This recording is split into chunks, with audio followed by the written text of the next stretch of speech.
Imagine sitting in the back of a driverless car, no steering wheel, no one at the controls, and watching it speed straight past a road closed sign into an active highway construction zone. That's not a hypothetical. That actually happened at least 13 times now. Alphabet's self-driving taxi company, Waymo, is recalling nearly 4,000 Robotaxis. And the reason is something most human drivers handle almost on instinct, knowing when the freeway up ahead is closed. This week, Waymo filed a voluntary recall with America's top vehicle safety regulator, the National Highway Traffic Safety Administration, NHTSA. For short, the recall covers 3,871 vehicles running Waymo's fifth-generation automated driving system, all built on the Jaguar I-Pace platform, the electric SUV that's become the face of Waymo's Robotaxi fleet in cities across the U.S. The core problem, in Waymo's own words filed with regulators, under certain circumstances, the autonomous vehicle may enter and drive at speed in freeway construction zones because it's inappropriately prioritizing avoidance of other hazards, or simply failing to recognize the construction zone is there at all. In plain English, the car sees a problem on the road, makes a split-second decision to dodge it, and that decision sometimes sends it straight into a closed-off work zone at highway speed. So how did this come to light? Waymo identified at least 13 separate incidents of its Robotaxis entering closed freeway construction zones. Break that down by city. 6 incidents happened in Phoenix, Arizona in April. 7 more happened in San Francisco in May. Let's walk through how it unfolded. In mid-April, in Phoenix, a Waymo vehicle didn't recognize a ramp closure sign and drove right past it into a pre-planned freeway construction zone.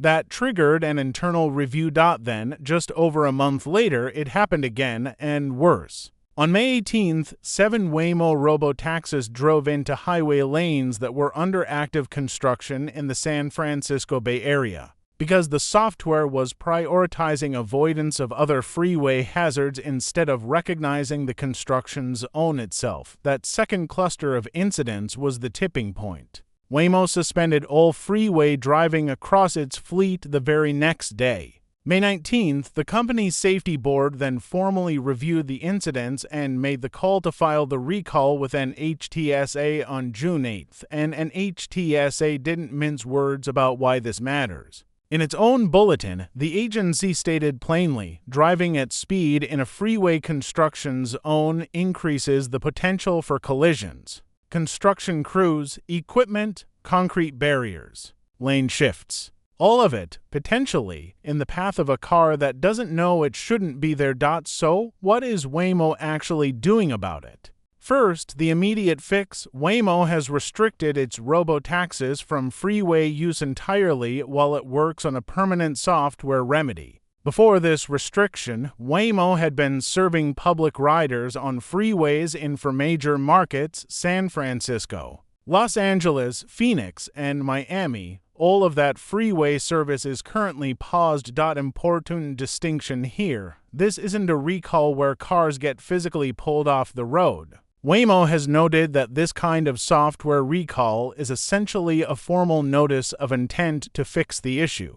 It doesn't mean vehicles are being taken out of service. Riders can still hail Waymos on surface streets in every city where the service operates. It's specifically freeway and highway driving that's been switched off until the fix is validated. As for the company's official statement, a Waymo spokesperson put it this way: they identified an area for improvement around performance in freeway construction zones, voluntarily restricted freeway operations while making improvements, proactively notified state and federal regulators, and then decided to file the voluntary software recall. So, proactive disclosure, a temporary freeway pause, and a software patch in development. That's the official playbook. Here's the part that should make you raise an eyebrow.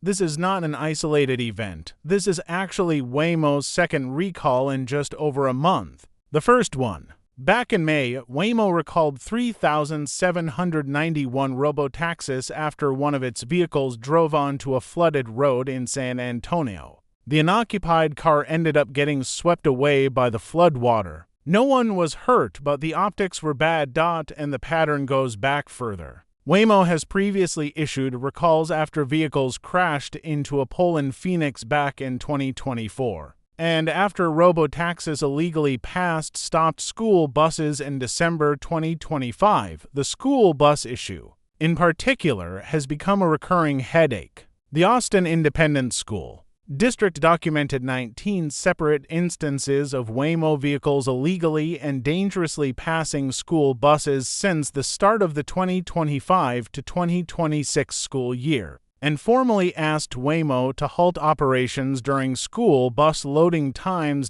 Then there's the case that drew the most public concern. On January 23, 2026, a Waymo vehicle struck a 9-year-old pedestrian crossing mid-block in a school zone in Santa Monica. Waymo said the child suddenly emerged from behind a parked SUV directly into the vehicle's path. The car braked hard from around 17 miles per hour and made contact at about 6 miles per hour. The child sustained only minor injuries, but NHTSA opened a formal investigation into whether the vehicle exercised appropriate caution given its proximity to the school and the presence of young pedestrians, and that probe is separate from, and still alongside, this construction's own recall. So in less than 6 months, we're looking at a flood incident, a school bus pattern, a child-pedestrian collision under federal investigation, and now construction's owns. Here's the bigger question underneath all of this.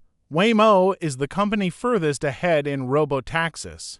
It's expanding fast, reportedly pushing toward more than 1,000 square miles of service area across multiple cities, with international plans on the table. But scale is exactly what makes these recurring software gaps so significant. A human driver who misses a ramp closure sign once is one mistake. A software bug that misses ramp closure signs is the same mistake, repeated identically, across thousands of vehicles every single day. Until it's patched, that's the real story behind every one of these recalls. Not that self-driving cars made an error, but that the error scales instantly across an entire fleet, until engineers catch it and roll out a fix. To be fair to Waymo, they've been consistently transparent, self-reporting incidents to regulators and pausing operations proactively rather than waiting to be forced. That counts for something. But transparency after the fact doesn't erase the question riders are increasingly asking: is the technology actually ready for the messiest, most unpredictable parts of real-world driving? So, where does this leave things? Waymo's freeway service is paused. A software fix is in development. Surface street rides continue as normal, and NHTSA will be watching closely to confirm the remedy actually works before freeway rides return. Self-driving technology keeps getting more capable year over year. But moments like this are a reminder that the hardest part of driving was never the easy stretch of open road. It's the unpredictable stuff. The construction cone that wasn't there yesterday. The sign that just went up. The kid who runs out from behind a parked car. Waymo says safety is their top priority. The data and the next few months will tell us whether the fix actually holds up. What do you think? Is autonomous driving ready for the real world? Construction's owns and all. Drop your thoughts in the comments and subscribe for more updates as this story develops.